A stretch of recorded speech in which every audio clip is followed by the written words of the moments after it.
Je m'appelle Emily, dans les bidonvilles du sud du Bronx. La vie était dure et j'ai dû grandir très tôt à cause de la pauvreté. Un soir, désespéré par le manque d'argent, j'ai décidé de braquer un homme bien habillé et musclé, qui avait visiblement de l'argent. J'ai réussi à lui voler son argent, mais cette nuit-là, il a aussi volé mon cœur, et c'est là que tout a commencé. Dans une ruelle exiguë du South Bronx, Emily dormait sur un lit de camp en bois improvisé, tandis que sa tante Linda lavait tranquillement son linge à la main dans une petite bassine en plastique. Leur minuscule cabane était encombrée de choses, et le toit était tellement troué qu'à chaque pluie, les inondations s'engouffraient dans leur maison. Linda, dépêche-toi. Je ne te paierai pas si ces vêtements sont froissés. Cria une femme corpulente, Madame Bertha, leur voisine et patronne de tante Linda. Tante Linda baissa la tête et continua à se laver, même si ses mains étaient déjà blanches et irritées par le savon. Emily secoua la tête, frustrée. Elle était habituée à ce genre de cruauté, mais cela ne l'empêchait pas d'être en colère. Elle savait pertinemment que sa tante avait été exploitée pendant des années par leurs voisins plus aisés, qui la payaient pour quelques centimes pour un travail qui la tuait à petit feu. « Dis donc, Madame Bertha, dit Emily d'une voix aigre, pourquoi ne lavez-vous pas vous-même vos culottes? Vous devriez peut-être mieux payer ma tante si vous vous attendez à ce qu'elle se tue à cause de votre linge. » Bertha Louis Lanka, un regard noir. Tiens, écoute-moi bien. Si tu veux aider ta tante à gagner plus, pourquoi ne pas trouver un vrai travail au lieu de râler? Emily déglutait difficilement. C'était exactement ce qu'elle avait l'intention de faire. Sans perdre une seconde, elle quitta sa cabane pour chercher du travail. Elle essaya un fast-food, un grand magasin, même un petit restaurant, mais partout où elle alla, elle reçut la même réponse. « Désolé, mademoiselle, vous n'avez pas de diplôme », lui répondaient systématiquement les gérants. Lentement, Emily rentra chez elle, le cœur lourd, sachant qu'elle n'avait rien à rapporter à sa tante. À son retour, elle trouva tante Linda effondrée par terre, haletant de douleur, vomissant du sang. Tante Linda, mon Dieu, que s'est-il passé? Emily pleurait en cherchant frénétiquement de l'argent ou un objet de valeur pour emmener sa tante à l'hôpital, mais elle ne trouva pas une seule pièce de 10 cents. Elle jeta un coup d'œil à leur petit tirelire. Elle était pleine de pièces, pas même assez pour acheter des médicaments. Le désespoir la frappa de plein fouet. Elle se précipita dehors et marcha sans but dans les ruelles sombres, espérant, priant pour trouver un moyen de gagner de l'argent. C'est alors qu'elle l'aperçut, un homme grand et clair, visiblement perdu dans leur quartier, vêtu d'un manteau coûteux et de chaussures cirées. Au premier coup d'œil, elle comprit que cet homme était riche. Seule sa montre brillait sous le lampadaire, criant presque « Argent ». Sans réfléchir, elle sortit le petit couteau de sa poche et lui barra le passage. « Mon pote, tu t'es perdu au mauvais endroit. Donne-moi ton portefeuille si tu ne veux pas le regretter. » Elle grogna. Au lieu de paniquer, l'homme haussa un sourcil et l'examina de la tête aux pieds. « C'est ça, ton idée de gagner ta vie? Un peu démodée, tu ne trouves pas ?» dit-il, complètement imperturbable. Elle n'apprécia pas son ton. Il n'y avait ni peur ni inquiétude dans sa voix. « Ne me testez pas, patron. C'est un couteau que je tiens, pas un cure-dent, rétorqua-t-elle. Vous savez, vous seriez arrêté bien plus vite en faisant ça. Tu n'as jamais pensé à demander de l'aide, tout simplement? Demanda-t-il calmement. Et qui diable aiderait quelqu'un comme moi? Toi? S'esclaffa-t-elle. Ne fais pas semblant d'être un saint. Arrête tes conneries et donne-le lui. L'homme, Daniel Carter, secoua légèrement la tête, puis retira sa montre de luxe et la lui tendit.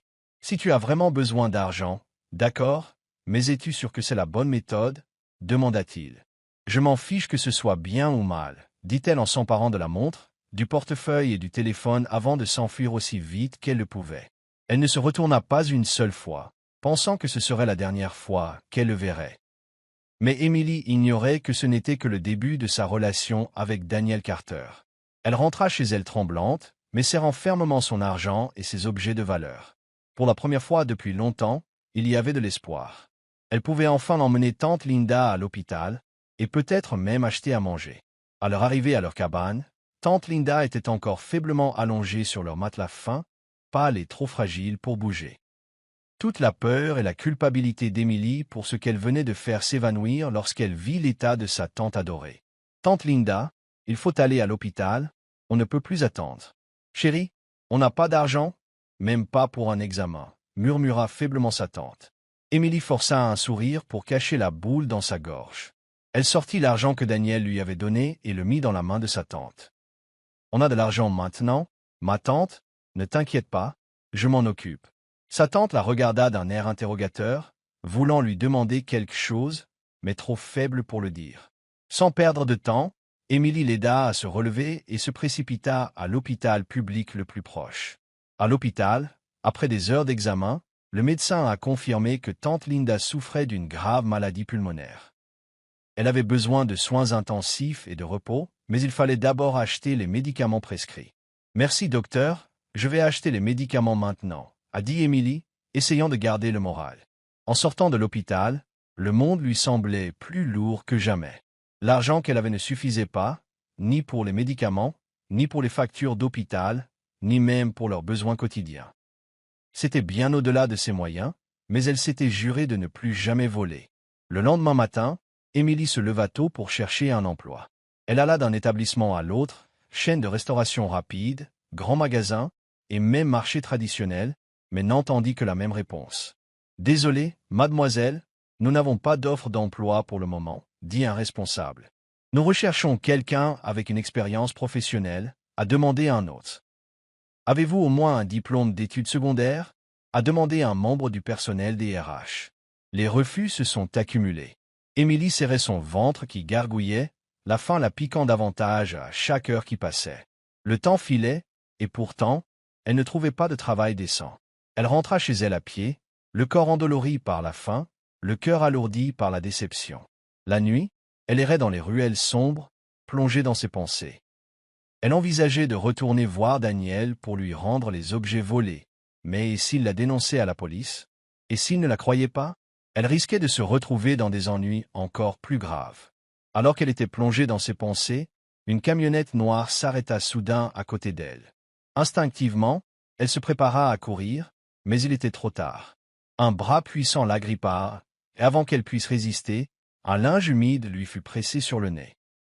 En quelques secondes, son monde s'obscurcit. La lumière dans la pièce où Émilie s'était réveillée était faible. Elle ouvrit lentement les yeux, la tête lui lancinante.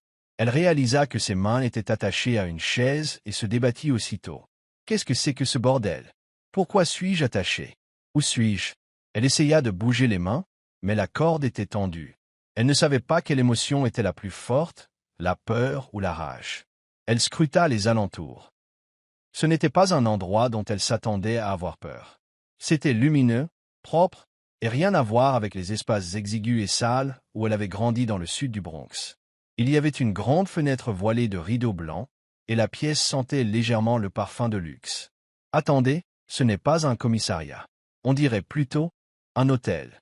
Quelques instants plus tard, la porte s'ouvrit, et quand elle vit qui entrait, son monde s'écroula. « Alors, tu es réveillé ?» dit Daniel d'un ton détaché. « Comment as-tu dormi? Toi? Qu'est-ce que c'est que ce bordel? Pourquoi suis-je là? Pourquoi m'as-tu attaché? Du calme, ma fille. Je ne vais pas te faire de mal si c'est ce que tu penses. Qu'est-ce que c'est? Un kidnapping contre Rankin? Je n'ai pas d'argent. » Elle se débattit violemment contre la chaise, mais un regard froid de Daniel suffisit à la figer. « Tu parles trop, » dit-il calmement. « Je ne te demande pas de rançon. Je ne t'ai pas kidnappé pour l'argent, je t'ai kidnappé pour la justice. » « La justice? Quelle justice? » cracha-t-elle, furieuse. « Tu as vraiment le culot de demander ça, » dit-il avec un petit rire moqueur. « Tu as peut-être oublié? Tu m'as volé. » Émilie écarquilla les yeux, incapable de parler. Elle n'aurait jamais imaginé que l'homme qu'elle tenait irait aussi loin. « Tu me trouvais assez pathétique pour voler, hein? » demanda Daniel en s'approchant. « Tu aurais pu choisir n'importe qui, mais tu m'as choisi. Et maintenant tu te demandes pourquoi tu es là? C'est simple, tu m'as volé, et maintenant tu vas payer. »« Payer? Je croyais que tu avais dit que tu ne voulais pas de rançon, » cria-t-elle. « Je ne veux pas d'argent. » Émilie déglutit difficilement, la peur lui serrant la poitrine. « Alors, que veux-tu? » demanda-t-elle. Daniel se pencha plus près, posant fermement une main sur la chaise à côté d'elle, rapprochant son visage suffisamment pour qu'elle puisse sentir son eau de Cologne onéreuse. « Je veux t'épouser. » Émilie resta bouche bée. « Que as-tu dit? On va s'en marier. »« Tu es fou, hurla-t-elle. Je ne te connais même pas, et puis je suis une criminelle, tu te souviens? Pourquoi épouserais-tu quelqu'un comme moi? C'est simple, j'ai une affaire à régler et je dois me marier immédiatement. Je t'ai choisi. Je refuse, peu importe ta richesse, je ne suis pas ce genre de femme, je ne me vendrai pas à un homme comme toi. Le visage de Daniel s'assombrit. Alors je te ferai jeter en prison, dit-il froidement. Le corps d'Émilie se raidit, et pas seulement toi, je vais faire arrêter ta tante Linda aussi. Non, s'écria-t-elle, laisse-la en dehors de ça, elle n'y est pour rien. Je sais, dit Daniel d'une voix calme mais ferme, mais dans cette situation, tu n'as pas le choix. Si tu veux continuer à vivre ta misérable vie de rue, à survivre et à traquer ta prochaine victime, d'accord, mais si tu veux changer ton destin, viens avec moi, tu auras plus que ce dont tu as toujours rêvé. Pourquoi moi? Tu pourrais trouver une fille riche à épouser, quelqu'un qui te ressemble. Parce que je veux te donner une leçon, dit-il. Je ne veux pas quelqu'un de faible, je veux une femme de feu, et c'est toi. Tu veux me donner une leçon en m'épousant? C'est insensé. Je n'aime pas me répéter, dit Daniel froidement. Tu as une semaine pour te décider, refuser, et une fois cette porte franchie, tu seras directement en prison, avec ta tante. Émilie ne pouvait pas parler, elle tremblait de colère, mais elle savait qu'elle était piégée. Si Daniel avait vraiment du pouvoir, la prison serait une promenade de santé pour lui. Il pourrait facilement la dépeindre comme une dangereuse criminelle. Choisis bien, Émilie, dit Daniel, je ne plaisante pas. Pour la première fois de sa vie, elle n'avait aucun plan, aucune stratégie et, pire encore, aucune issue. Elle n'eut d'autre choix que d'accepter la proposition insensée de Daniel Carter. Ils discutèrent tous les deux de l'arrangement. Émilie fut surprise par les propos de Daniel. Alors tu me dis que tu me renvoies chez moi ce soir et que tu viens me chercher demain pour vivre chez toi, comme si tu étais une sorte de prince aux ordres? D'abord, tu n'as pas le choix, dit Daniel sans détour. Ensuite, je ne suis pas ravi non plus, mais je préfère te garder là où je peux te voir, m'assurer que tu ne t'enfuis pas, je n'aime pas les complications. Je ne vais pas m'enfuir, promis. Les promesses ne suffisent pas, demain je passe te chercher, dis au revoir à tante Linda. Le lendemain, Daniel arriva à leur cabane dans une luxueuse voiture noire, lunettes de soleil foncées aux yeux bleus, attendant dehors. Les voisins étaient stupéfaits, chuchotant entre eux en jetant un coup d'œil hors de chez eux. Qui est-ce? Demanda un voisin. On dirait une star de cinéma, commenta une adolescente. Arrêtez, rétorqua Émilie en les fusillant du regard.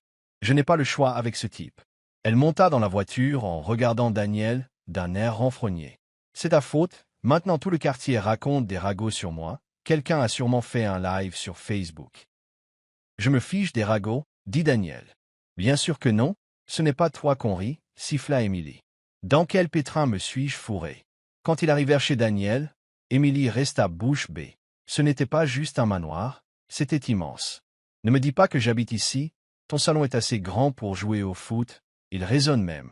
Bonjour, cria-t-elle, sa voix résonnant sur les murs.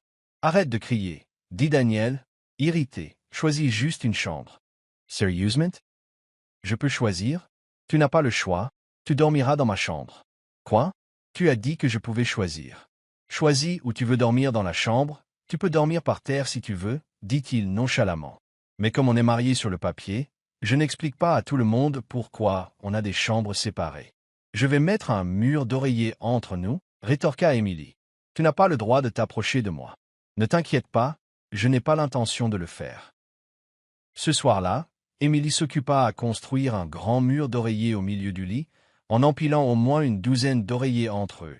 Tu es fou, marmonna Daniel. Ne te fais pas d'illusions, je ne vais pas changer d'avis. Bien, dit fièrement Émilie. Le lendemain matin, Daniel était dans son bureau, en train de lire des documents, quand Émilie fit irruption avec une grande bassine en plastique. Qu'est-ce que tu fous? Je fais la lessive. On a une machine à laver. Je n'ai pas l'habitude des machines, je vais la faire à la main. Utilise juste la machine, ne transforme pas ma maison en laverie. Notre maison, tu te souviens? Dit Émilie avec un sourire narquois. Correction, ma maison. Waouh, tu es vraiment impoli. Au dîner, Daniel s'assit à table et resta figé. Devant lui, il y avait de la soupe maison, du poisson frit et du riz. Qu'est-ce que c'est? Demanda-t-il. Je l'ai cuisiné, ne sois pas difficile, c'est délicieux, dit Émilie. Je ne mange pas de nourriture de rue. Ce n'est pas de la cuisine de rue, ça ressemble à des intestins de poulet grillés. Non? Et puis, c'est gratuit. Où est ton problème? Pourquoi je mangerais quelque chose que je n'ai pas demandé? Tu es l'air d'un enfant gate. Mange, point final. Ne me donne pas d'ordre, rétorqua Daniel. Ne fais pas la diva? Tu veux des plats de chef 5 étoiles? Tant pis, mange. Finalement, Daniel goûta à contre-cœur la nourriture. À sa grande surprise, ce n'était pas seulement comestible, c'était même bon. Pas mal, marmonna-t-il. Pas mal? C'est délicieux, je suis le maître cuisinier du quartier. Tais-toi et mange, dit Daniel en dissimulant un léger sourire. Les jours suivants, ils n'ont cessé de se chamailler, de la façon de faire la vaisselle au choix de la musique à écouter le matin. Ne joue pas de musique instrumentale le matin, ça m'endort. C'est plainit Emily. C'est mieux que tes chansons pop bruyantes à fond à 7 heures du matin, rétorqua Daniel. Ta maison est si lugubre qu'on se croirait dans un musée. Mieux qu'un cirque. Mais malgré les disputes incessantes, même Daniel fut surpris de constater qu'il n'était pas agacé. En fait, il appréciait secrètement la présence bruyante d'Emily, tellement il s'était habitué au silence. Maintenant, il se surprenait à sourire quand elle s'énervait. Cette nuit-là, alors qu'il dormait de chaque côté du lit, séparés par le mur d'oreiller, Émilie le prévint. Mieux vaut ne pas dépasser la ligne des oreillers. Tu n'es pas attirant, dit Daniel d'un ton neutre. S'il te plaît, tu te trouves beau, mais ton attitude est dégueulasse. Va te coucher, espèce d'idiot. Toi aussi, dit Daniel, et pour la première fois depuis longtemps, il s'endormit en souriant. Le lendemain, Daniel emmena Émilie chez une organisatrice de mariage réputée pour discuter de leur mariage. Même si la cérémonie était dénuée d'émotion, Daniel voulait que tout soit parfait, car il était charretier et ne faisait jamais les choses à moitié. Pendant ce temps, Émilie n'arrivait toujours pas à croire qu'elle allait se marier sans même passer par une véritable cour. Pourquoi fallait-il que ce soit si grandiose? On pourrait simplement en finir à la mairie, signer quelques papiers et en finir, se plaignait-elle. Je suis charretier, je ne veux pas que mon mariage paraisse bon marché, répondit sèchement Daniel. Waouh, regardez-vous, monsieur le riche, mais sérieusement, pourquoi ne pas faire simple? Parce que je veux voir votre tête quand vous porterez la robe de mariée de créateur que vous choisirez aujourd'hui, dit-il sans détour. Emily resta bouche bée, perplexe. Cet homme était grincheux et froid un instant, puis il disait quelque chose comme ça. Elles se mirent à parcourir les robes de mariée d'une boutique exclusive, entourée des robes les plus chères et les plus élégantes. Comment diable peut-on porter un truc pareil? Je me sens comme une écharpe plus volumineuse, je ne peux pas respirer, se plaignait Émilie. HMPH, tu es la seule femme que je connaisse qui se plaint même lorsqu'elle porte les plus belles robes, dit Daniel, agacé. Parce que c'est si serré et que la jupe est lourde, comment suis-je censé courir avec ça? Pourquoi devrais-tu courir pour fuir le mariage?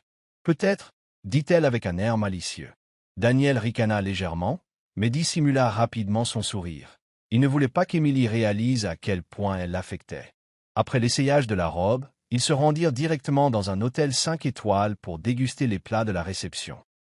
En voyant la nourriture disposée devant eux, Émilie fronça les sourcils. Qu'est-ce que c'est? Pourquoi y a-t-il des feuilles sur mon plat? Les feuilles ne devraient-elles pas être réservées aux salades? Ne me dites pas que c'est la première fois que vous voyez des plats gastronomiques, dit Daniel.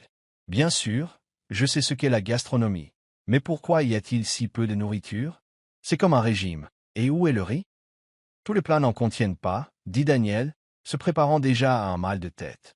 La nourriture des riches est si déprimante, comment peut-on être rassasié? Daniel serra les dents, essayant de ne pas perdre patience. C'était incroyable à quel point Émilie était ignorante du monde de l'élite, mais il trouvait son innocence rafraîchissante. Kate était différente, et Daniel ne savait pas comment gérer la situation. Ce soir-là, ils retournèrent au manoir de Daniel, épuisés.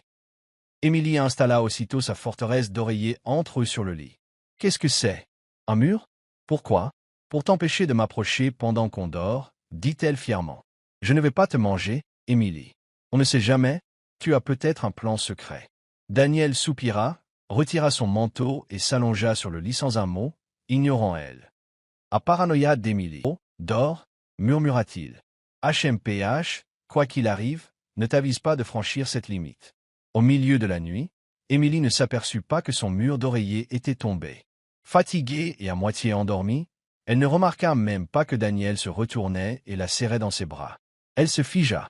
Elle sentait la chaleur de son corps, l'odeur de son eau de Cologne et le rythme de sa respiration. Elle se raidit comme une statue. Daniel dormait encore profondément. Elle essaya de bouger, mais son étreinte se resserra, comme s'il ne voulait pas la lâcher. Emily déglutait difficilement. Elle ne savait pas quoi faire.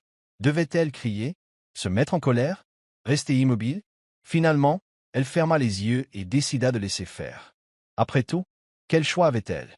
Tandis que Daniel la serrait dans ses bras dans son sommeil, Émilie réalisa qu'étrangement, elle se sentait réconfortée.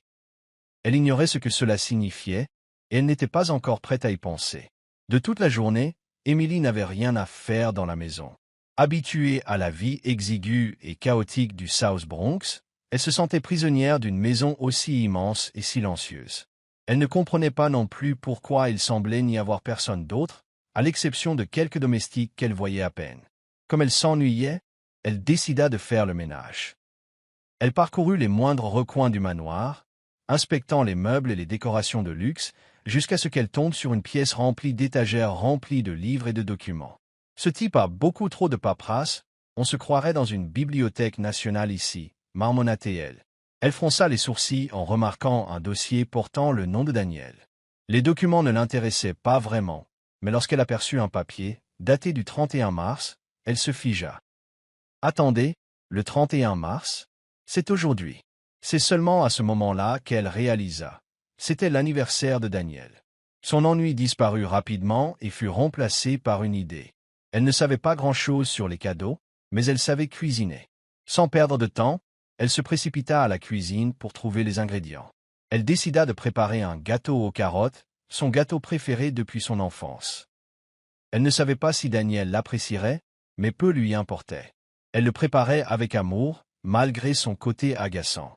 En manipulant le mixeur, elle ne pouvait s'empêcher de penser « Ça doit être triste que personne ne fête ton anniversaire. Qu'est-ce que je fais? J'ai pitié de lui. Pas étonnant qu'il soit si grincheux, il n'a pas d'amis. » Après 2 heures de cuisson et de préparation, elle a finalement terminé le gâteau et l'a placé sur un joli plateau. Elle a également cuisiné des plats maison, du porc grillé, un ragoût de crevettes et des rouleaux de printemps. En voyant toute la nourriture disposée, elle a souri fièrement. « Waouh, ça a l'air d'un festin raffiné. Qui aurait cru que je pouvais préparer un festin aussi raffiné? » Pour couronner le tout, elle a également acheté des ballons et décoré la salle à manger. Rien d'extravagant, mais la simplicité de la décoration était emplie d'une joie sincère. Ce soir-là, Daniel est rentré du travail. Dès qu'il entra dans la maison, Émilie bondit et cria « Joyeux anniversaire, Monsieur Grump !» Daniel se figea en plein milieu de la marche, les yeux écarquillés en voyant les décorations, les ballons, la nourriture et un gâteau avec des bougies au milieu. Émilie se tenait là, souriante, tenant le gâteau. « Quoi? Qu'est-ce que c'est que tout ça? Qu'en penses-tu? C'est ton anniversaire.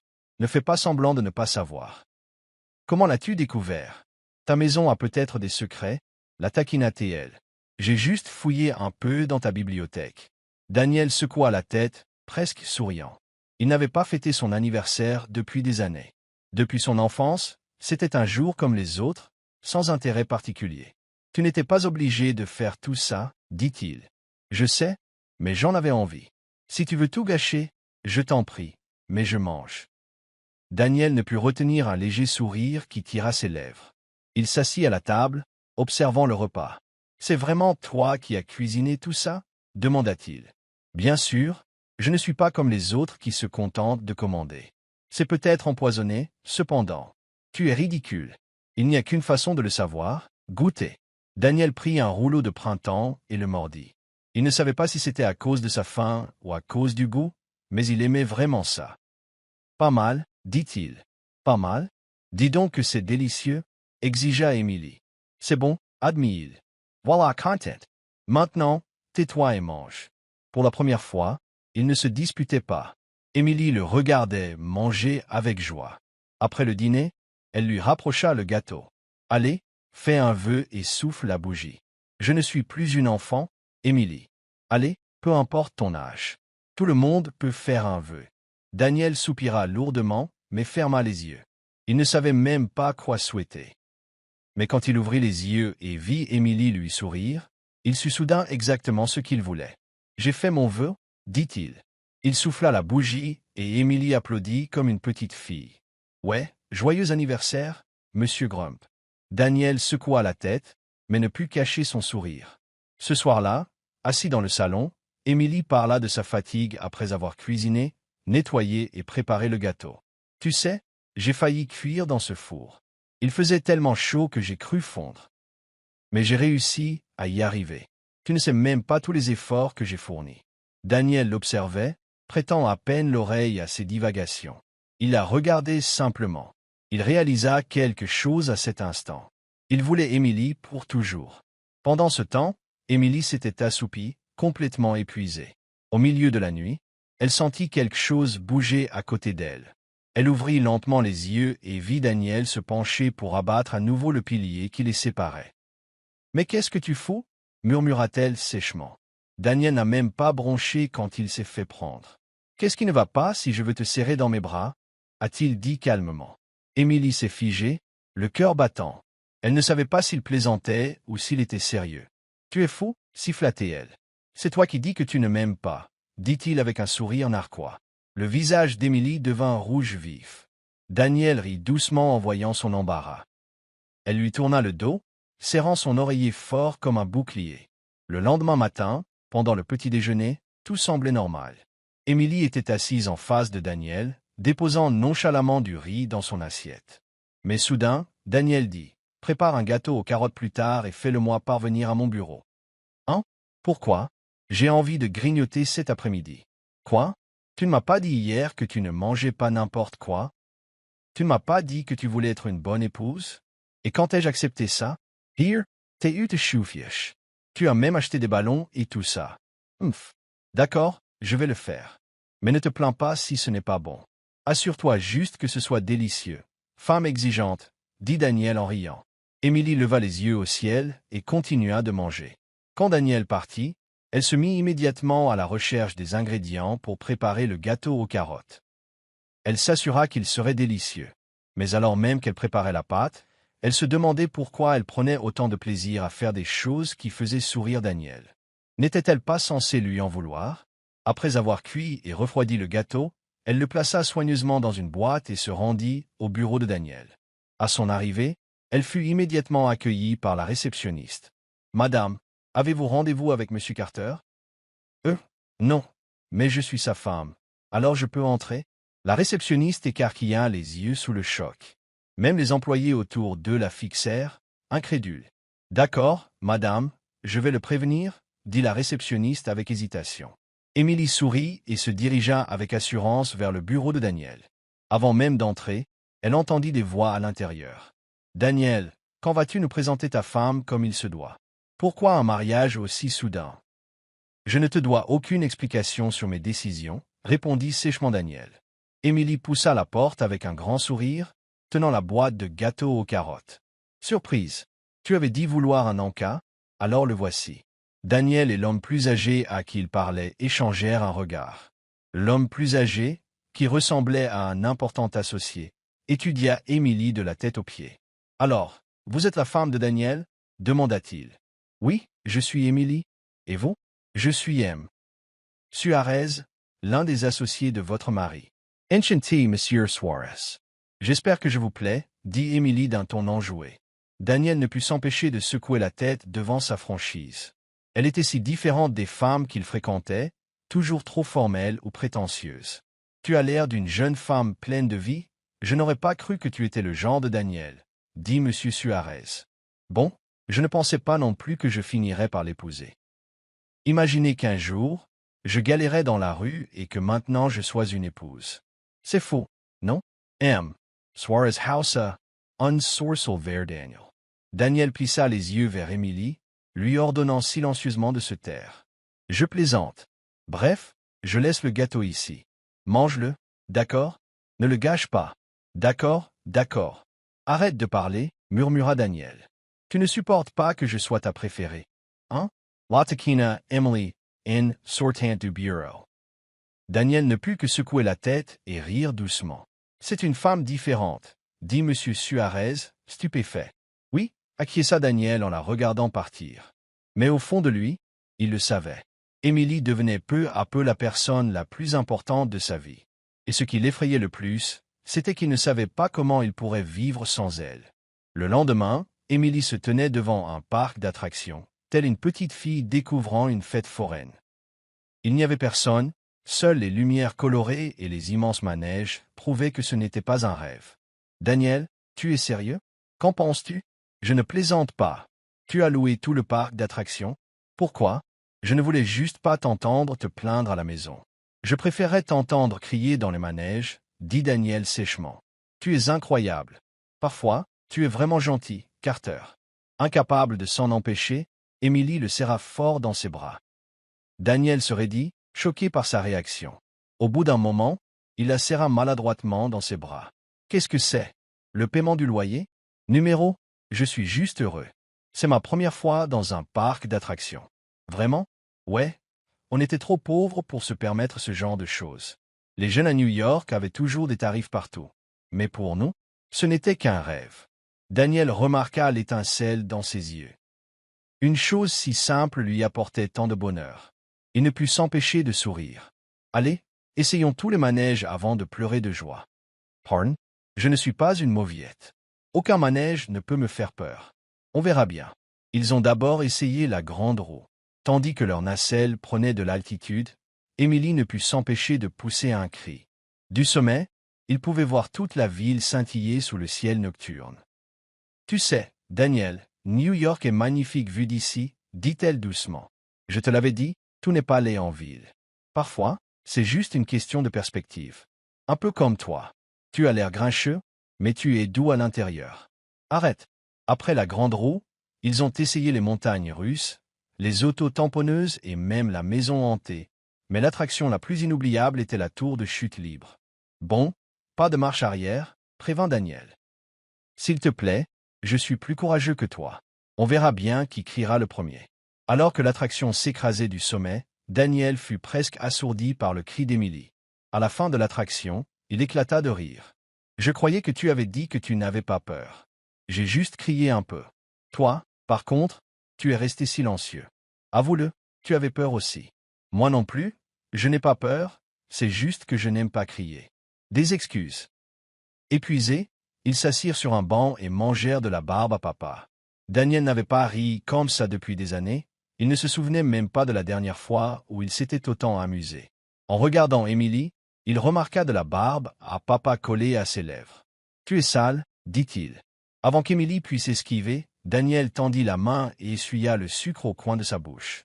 Émilie se figea, sentant son cœur battre fort contre sa poitrine. « Tu deviens ringard, tout à coup. C'est toi qui ne manges pas correctement, » la taquina-t-il.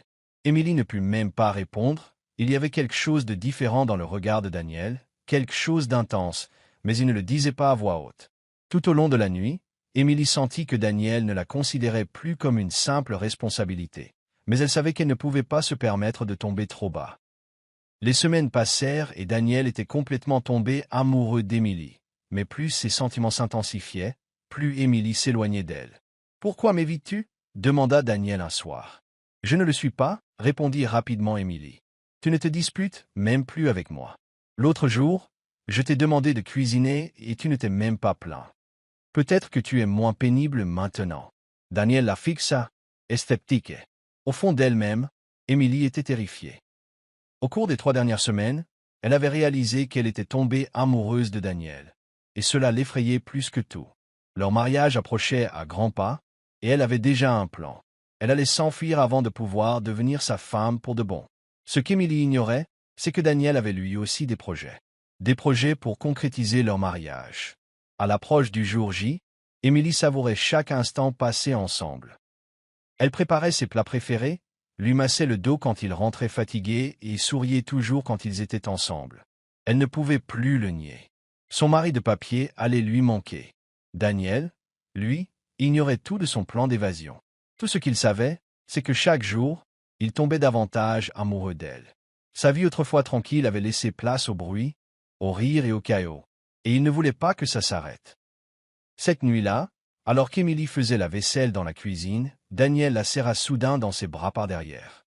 Elle sursauta légèrement, mais ne s'écarta pas. « Qu'est-ce qui t'arrive » demanda-t-elle en essayant d'avoir l'air agacé. « Je voulais juste te serrer dans mes bras, » murmura-t-il. Emily soupira lourdement. Il ne faisait que rendre les choses plus difficiles. « Pourquoi me rends-tu si nerveux parfois ?»« Parce que je veux juste te sentir près de moi avant demain. » murmura Daniel. Emily sourit tristement, sachant que demain serait le jour où elle le quitterait. Après avoir fini de ranger, elle se rendit au salon où Daniel était allongé sur le canapé. « Viens ici, » dit-il en lui faisant signe de la main. Elle hésita, mais s'assit à côté de lui. En un instant, Daniel lui prit la main et l'attira plus près, jusqu'à ce que leurs visages soient à quelques centimètres l'un de l'autre. « Que fais-tu »« Je veux me souvenir de cette nuit. » Ses joues s'empourprèrent, le regard de Daniel était intense, empli d'émotions qu'elle ne parvenait pas à déchiffrer. Il lui prit doucement le visage entre ses mains, et le cœur d'Émilie faillit s'arrêter. Lorsqu'il posa ses lèvres sur les siennes, elle ne résista pas. Le baiser fut lent et profond, empli d'émotions qu'il n'avait pas encore exprimées. Alors qu'il cédait, les doigts de Daniel s'emmêlèrent dans ses cheveux, et Émilie s'accrocha à lui comme si elle ne voulait plus jamais le lâcher. Cette nuit-là, ce n'était pas que physique, c'était tout. Daniel caressa doucement son corps, lui retira sa chemise de nuit et l'embrassa profondément. Ses mains massèrent sa poitrine, pinçant ses pointes sensibles jusqu'à ce qu'elle gémisse. Émilie se mordit la lèvre tandis que Daniel l'embrassait dans le cou, descendant vers le bas. Tel un homme affamé, il la suça et la lécha, la faisant frissonner de plaisir, sa langue dansant avec expertise. Émilie haleta et gémit de manière incontrôlable, tandis que Daniel taquinait et suçait son bourgeon sensible. Lorsqu'il se positionna enfin, il la pénétra lentement, l'étirant jusqu'à ce qu'elle croie qu'elle va craquer. Il était énorme, et ça lui fit mal au début, mais bientôt la douleur se transforma en quelque chose de bien plus dangereux, le plaisir. Daniel l'observa attentivement, fasciné par sa réaction. Une fois terminé, il la serra fort, leurs corps enlacés. Aucun des deux ne parla, mais Émilie entendit son cœur battre contre sa peau. Elle essayait de se convaincre que ce serait la dernière fois qu'elle sentirait ses bras autour d'elle, car demain, elle partirait. Le lendemain était le jour de leur mariage. À l'aube, Émilie s'échappa du manoir. Elle se tenait près de la porte, regardant une dernière fois Daniel endormi. Sa poitrine lui faisait mal, mais elle ne pouvait pas se laisser surprendre. Elle devait partir. Arrivée chez tante Linda, elle fit immédiatement ses bagages. « Que se passe-t-il, Émilie? Pourquoi partons-nous si vite ?» demanda tante Linda, perplexe. « Je ne peux pas rester là, tante. Il faut qu'on parte avant que Daniel ne nous retrouve. » Sa tante n'insista pas. Elle savait que si Émilie avait décidé quelque chose, c'était grave. Pendant ce temps, Daniel se réveilla et remarqua qu'Émilie avait disparu. La panique le saisit tandis qu'il fouillait tout le manoir. « Emily, où es-tu » Ne la trouvant pas, son cœur s'emballa. Il essaya de l'appeler, mais son téléphone était éteint. Un terrible sentiment s'installa dans sa poitrine. « Numéro. Elle ne peut pas être partie, » murmura-t-il. Affolé, il se précipita en bas où l'une des femmes de ménage l'attendait nerveusement. « Où est Émilie » demanda-t-il. « Elle est partie tôt ce matin, monsieur, avec un sac, » dit la femme de ménage. La poitrine de Daniel se serra douloureusement. Il n'arrivait pas à y croire. Émilie l'avait quitté, le jour de leur mariage. « Pourquoi, Émilie? Pourquoi as-tu fait ça ?» Pendant ce temps, Émilie et tante Linda étaient arrivées dans une petite maison de repos au nord de l'État de New York. Assise dehors, Émilie contemplait les vastes champs. « On commence par ici, tante. Loin de tout. Tu es sûre de toi? On dirait que tu aimes Daniel. Tu ne vas pas le regretter ?» demanda sa tante. Émilie baissa la tête, cachant ses larmes. « Je sais que je l'aime, mais je ne peux pas m'imposer à quelqu'un qui ne ressent pas la même chose. » Pendant qu'il parlait, Daniel saccageait l'ancienne maison d'Émilie dans le sud du Bronx. Tout avait disparu. C'était comme si quelqu'un l'avait poignardé à plusieurs reprises. « Je ne te laisserai pas partir, Émilie. » Grâce à ses ressources, Daniel a réussi à localiser le téléphone d'Émilie. Il n'a fallu que quelques heures pour découvrir où elle se trouvait. Dans le nord de l'État de New York? C'est donc là que tu te caches. Sans réfléchir à deux fois, il sauta dans sa voiture et fonça vers elle. Le mariage ne l'intéressait plus. Il voulait juste la récupérer. À la maison de repos, Millie était assise tranquille le ciel. « Daniel, j'espère pouvoir t'oublier, » murmura-t-elle. Mais elle l'ignorait. Il était déjà en route. Il faisait déjà nuit quand Daniel arriva. Sans hésiter, il sauta de sa voiture et se dirigea vers la porte. Il a frappé plusieurs fois. « Émilie, je sais que tu es là. Parlons-en. » Au bout de quelques instants, la porte s'ouvrit et Émilie resta là, sous le choc. Mais son étonnement se transforma vite en colère. « Que fais-tu ici? À ton avis? »« Je te cherche, » dit Daniel, imperturbable face à son regard noir. « Eh bien, tu perds ton temps. Tu n'as rien à faire ici. Rentre chez toi. »« Je ne pars pas.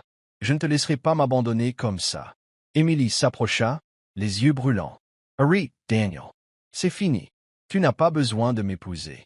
Je ne veux pas de ça. Je ne te veux pas. » Daniel ferma les yeux un instant, luttant pour rester calme. « Regarde-moi dans les yeux et dis-moi que tu ne ressens rien pour moi, » dit-il. Émilie se ficha. Elle ne pouvait soutenir son regard. Et c'était la seule réponse dont il avait besoin. « Tu vois, tu ne peux même pas le dire. » Sa voix tremblait. « Même si j'ai des sentiments, Daniel, notre mariage ne serait que sur le papier. Que ai-je à t'offrir? Parce que je t'aime, Émilie, dit-il en criant. Les yeux d'Émilie s'écarquillèrent de surprise. Elle faillit rire de l'absurdité, mais retint ses larmes. « Je ne te crois pas, » dit-elle amèrement. « Je ne crois plus à rien. » Entendre cela fit l'effet d'un coup de poing dans le ventre à Daniel, mais il ne recula pas. « Je ne pars pas, » dit-il, furieux. Émilie le repoussa. « Sors d'ici. Je ne veux pas de toi ici. Je n'ai pas besoin de toi. » Daniel ne bougea pas.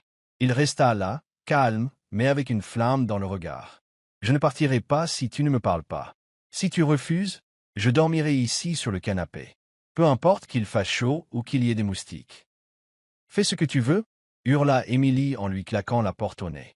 Le lendemain matin, Émilie se leva tôt.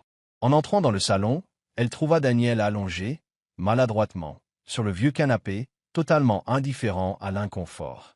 Elle soupira profondément. « Toi c'était toi. » Daniel ouvrit les yeux et lui sourit. « Bonjour. Bonjour, mon cul. Source, Daniel. » Il sourit et se leva. « Plus tard, je vais d'abord donner un coup de main. »« C'est quoi ce genre de bêtises? Tu ne sais même pas faire les corvées. » Il haussa les épaules. « Tu ne le sauras jamais si tu ne me laisses pas essayer. » Émilie secoua la tête, frustrée. « D'accord, fais ce que tu veux. » Elle alla à la cuisine préparer le petit déjeuner, et plus tard, elle surprit Daniel dehors, portant un seau d'eau. « Qu'est-ce que tu fais? »« Tu m'aides, » dit-il, assis nonchalamment à côté d'elle. « Sérieusement, tu sais seulement faire la lessive? »« Non, mais tu peux m'apprendre. Tu es incroyable. »« Je sais, » dit Daniel en souriant. Pendant qu'ils lavaient leurs vêtements, ils n'arrêtaient pas de se taquiner. Émilie ne put s'empêcher de remarquer que, malgré tous ses efforts pour le repousser, Daniel n'abandonnait pas. Il ne partait pas. Il était sincère dans chaque mot et dans chaque geste. Après des heures de corvée, ils finirent enfin. Émilie, les mains sur les hanches, contemplait les vêtements trempés de Daniel. « Tu ressembles à un poulet mouillé. »« Mais tu ne peux pas nier que tu es impressionné, » le taquina Daniel. Émilie remarqua ses mains, rugueuses à cause de l'eau et du savon. Quelque chose remua dans sa poitrine.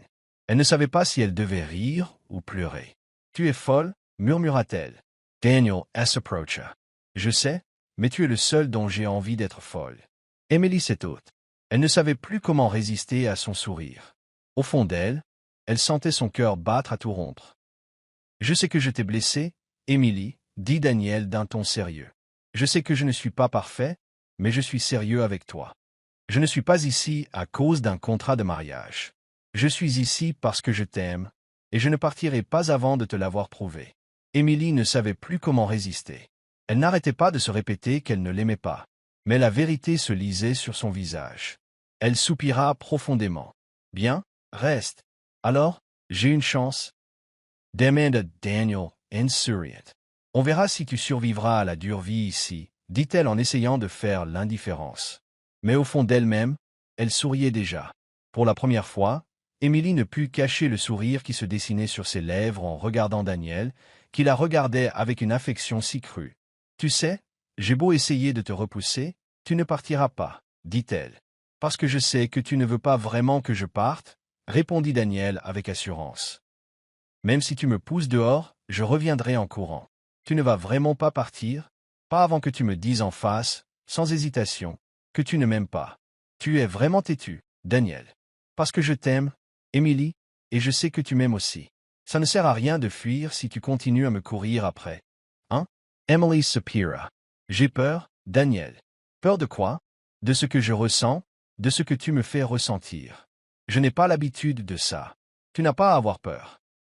Je t'aime et je te montrerai chaque jour combien tu comptes pour moi. Pas à cause d'un contrat, pas à cause d'un papier, mais parce que tu es toi. Tu sais que tu es très dramatique, mais d'une certaine manière, tu me fais fondre. Tu n'imagines pas depuis combien de temps j'attends ça, dit Daniel. Tu ne peux pas savoir comme j'étais heureux quand tu as arrêté de me repousser. Ne soyez pas prétentieux. Allez, allons en ville. Profitons de la journée. Très bien, montrez-moi la voie. Oui, madame, je vous suivrai partout. En traversant la ville, Émilie ne put s'empêcher de remarquer le regard des gens fixés sur Daniel. Grand, beau, et visiblement pas du coin. Dis donc, Daniel, regarde. Les gens te regardent comme si tu étais un spécimen rare. Bien sûr que si. Les beaux mecs comme moi sont rares ici. Tu estes pretentioux. C'est vrai, mais c'est encore plus rare de trouver une belle femme comme toi. C'est pour ça que je ne te laisse pas partir. Tu es un beau parleur. Moi, je ne suis pas beau parleur. Je dis la vérité. Ils continuèrent à flâner, à manger de la nourriture de rue, à acheter des spécialités locales et à jouer à la fête foraine. Daniel ne put s'empêcher de rire des réactions d'Émilie, surtout lorsqu'elle fit à nouveau un tour dans la grande roue. Waouh, Daniel, pourquoi est-ce si haut? Sérieux? Tu as le vertige, mais tu as réussi à monter. Tu aimes ce train. T'es inquiète, Yitretinch. Je ne te laisserai pas tomber. Promis. Alors que le manège commençait à descendre, quelqu'un klaxonna en contrebas, faisant sursauter Émilie et l'obligeant à s'accrocher à Daniel.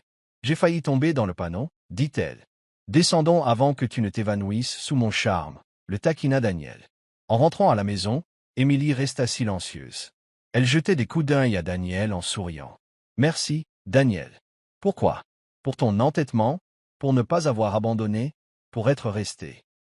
Émilie, es-tu prête à revenir à New York? Parce que je suis prête à te montrer au monde entier.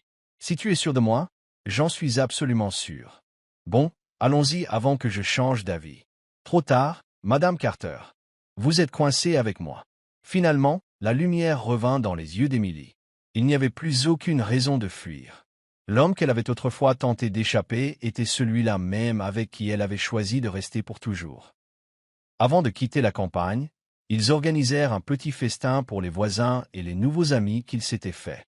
Notre fête de tout à l'heure était vraiment sympa, n'est-ce pas? Dit Emily. Les gens ici sont tellement gentils, acquiesça Daniel. C'est comme si on faisait déjà partie de leur famille.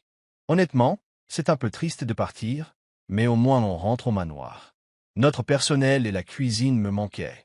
Tu ne m'as pas manqué aussi? Peut-être. Tu m'as manqué quand tu n'étais pas pénible. Ce n'est pas juste. Même quand tu es pénible, tu me manques quand même. Tu es un si beau parleur maintenant. Je ne suis pas un beau parleur. C'est la vérité. Regarde-toi. Un repas gratuit, et maintenant tu es tout sentimental. J'ai toujours été gentil. J'avais juste une mine grincheuse. Ouais, c'est ça. Tu veux que je te le prouve? Comment? Quand on sera de retour au manoir, je te cuisinerai. Toi, cousine, pourquoi doutes-tu de moi? Enfin, peut-être que tu peux, mais promets-moi de ne pas faire exploser la cuisine. Allez, fais un peu confiance à ton chef. Chef, hein? Bon, on verra bien tes talents. De retour au manoir, Daniel se dirigea directement vers la cuisine tandis qu'Émilie, perchée sur le comptoir, le regardait. Et, assure-toi que c'est bon, d'accord. Du calme, je vais te préparer le meilleur repas que tu aies jamais goûté. Tu es tellement sûr de toi. Bien sûr, c'est pour toi. Waouh! Qu'as-tu mangé aujourd'hui? Tu es adorable. Vraiment. C'est toi qui m'as mis dans la tête. Tu es ringa. Je suis sérieux. Depuis que tu es entré dans ma vie, tout a changé. Je veux cuisiner pour toi, prendre soin de toi, être avec toi. Reed, tu me fais fondre. Soyons honnêtes, juste cette fois. Juste une fois. Peut-être plus souvent.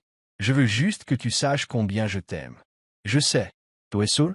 Oui. Tu n'as même pas besoin de le prouver. Je le sens. Merci. Pourquoi? De m'avoir donné une chance. De ne pas m'être enfui cette fois. Désolé d'avoir eu peur tout à l'heure. Je comprends, mais c'est fini maintenant. Ce qui compte, c'est aujourd'hui et demain. Bon, et Et j'ai faim. Alors dépêche-toi de manger. Je pensais que c'était un moment agréable. Ça l'est, mais j'ai aussi faim. D'accord, d'accord. Une fois que vous aurez goûté à ça, n'oubliez pas de me féliciter. Défi accepté. Après moult taquineries et rires, Daniel servit enfin le repas. Daniel, qu'est-ce que c'est? Goûte-le d'abord. Émilie en prit une bouchée, s'attendant au pire, mais elle fut agréablement surprise. C'est bien. Tu pourrais ouvrir un restaurant. Tu vois, je te l'avais dit. Très bien, tu auras une récompense. Laquelle? Émilie se pencha et l'embrassa sur la joue. C'est tout? Demanda-t-il en faisant mine de bouder. Un baiser? Ne sois pas si gourmand. Je peux en avoir un autre plus tard? Peut-être. Mange d'abord. Daniel rit et se plongea dans son repas, plus heureux qu'il ne l'aurait jamais cru. Ce soir-là, leur cœur était encore plus rempli d'amour, de rire et d'une connexion plus profonde qu'aucun d'eux ne voulait lâcher. « Es-tu sûr de ta décision ?» demanda doucement Daniel. « Bien sûr, Daniel. Je t'aime, dit Émilie. Je t'aime encore plus. » Tante Linda était folle de joie pour sa nièce, qui avait enfin trouvé le véritable amour. Elle n'arrivait pas à croire qu'elles avaient traversé tant d'épreuves, mais qu'elles étaient arrivées ici, prêtes à entamer un nouveau chapitre de leur vie. « Ma chérie, tu ne sais pas à quel point je suis heureuse pour toi, » dit tante Linda en larmes. « Daniel est un homme bien. Je vois combien il t'aime. »« Merci, tante. Je te le promets. Je prendrai soin d'Émilie jusqu'à la fin de mes jours, » dit Daniel d'un ton sérieux. « Wow, tu es soudain si sérieux, la taquina Emily. Parce que je le pense vraiment. Tu es ma vie maintenant. » De retour à New York, ils organisèrent immédiatement leur mariage. Ce n'était plus aussi précipité qu'avant. C'était désormais plus spécial, plus personnel et empreint d'amour. La cérémonie fut grandiose. Dans une célèbre cathédrale de la ville, leur mariage eut lieu, entouré de milliers de fleurs, de lumières scintillantes et de personnes qui les aimaient sincèrement. En descendant l'allée, Émilie ne put retenir ses larmes. Daniel se tenait devant l'autel, la regardant comme si elle était la seule femme au monde. Son cœur était rempli de joie. Elle savait désormais qu'elle n'avait plus aucune raison de fuir. Elle aimait Daniel, et c'était l'homme avec qui elle voulait passer le reste de sa vie. « Tu es magnifique, Emily, » murmura Daniel en le rejoignant. « Et tu es beau aussi. Heureusement que je t'ai épousé, » murmura-t-elle en retour. Ils rirent tous les deux doucement.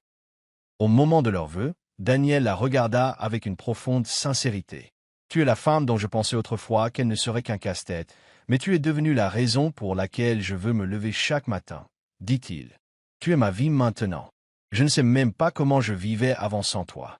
Mais une chose est sûre, je ne peux plus vivre sans toi. » Des larmes coulaient sur les joues d'Émilie lorsqu'elle répondit. « Je n'aurais jamais cru trouver quelqu'un qui m'aimerait ainsi. Merci de ne pas m'avoir abandonné. Merci de m'avoir montré que le véritable amour existe. Je t'aime de tout mon cœur. » Les invités applaudirent et acclamèrent le prêtre lorsque celui-ci dit « Vous pouvez maintenant embrasser la mariée. » Daniel et Émilie, se tenant la main fermement et remplis d'un amour immense, s'embrassèrent devant tout le monde. Ils étaient enfin officiellement mari et femme. Les mois passèrent et leur amour devint encore plus fort. Un jour, alors qu'elle préparait le petit déjeuner, Émilie fut prise d'un vertige. Daniel la rattrapa rapidement et l'emmena d'urgence à l'hôpital. « Félicitations, M et Madame Carter. Vous allez avoir un bébé, » annonça le médecin. « Quoi? Vous êtes sérieux? » s'écria Émilie, sous le choc et de bonheur. Daniel la serra fort dans ses bras. Il n'arrivait pas à y croire. Sa vie était désormais complète. Il avait la femme qu'il aimait, et bientôt il fonderait une famille. Quand le moment d'accoucher arriva pour Émilie, tante Linda était là avec eux à l'hôpital, attendant nerveusement. Après des heures de travail, Émilie donna enfin naissance à une petite fille en bonne santé. « Elle est si petite, » dit Daniel, le regard émerveillé. « Mais elle te ressemble comme 2 gouttes d'eau, Émilie. Heureusement qu'elle n'a pas hérité de ta mauvaise humeur, » la taquina Émilie. Daniel rit et embrassa sa femme et sa fille nouveau-née. Les années passèrent et leur fille, qu'ils prénommèrent Daniela, grandit et devint une enfant joyeuse et pleine de vie. « Papa, maman, regardez, je peux me tenir debout sur la table, » cria Daniela un après-midi. « Descends de là, » s'écria Émilie. « Tu es comme ton père, tu me rends toujours folle.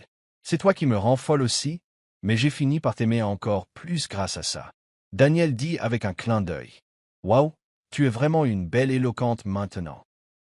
Le couple rit en regardant leur fille. Leur bonheur était indescriptible.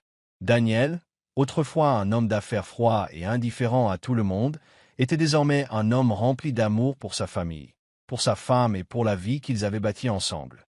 Merci, Émilie. Merci pour tout, dit-il un soir de pleine lune. Et merci aussi, Daniel. Je t'aime tellement. Dans les bras l'un de l'autre, ils savaient qu'ils avaient trouvé l'éternité.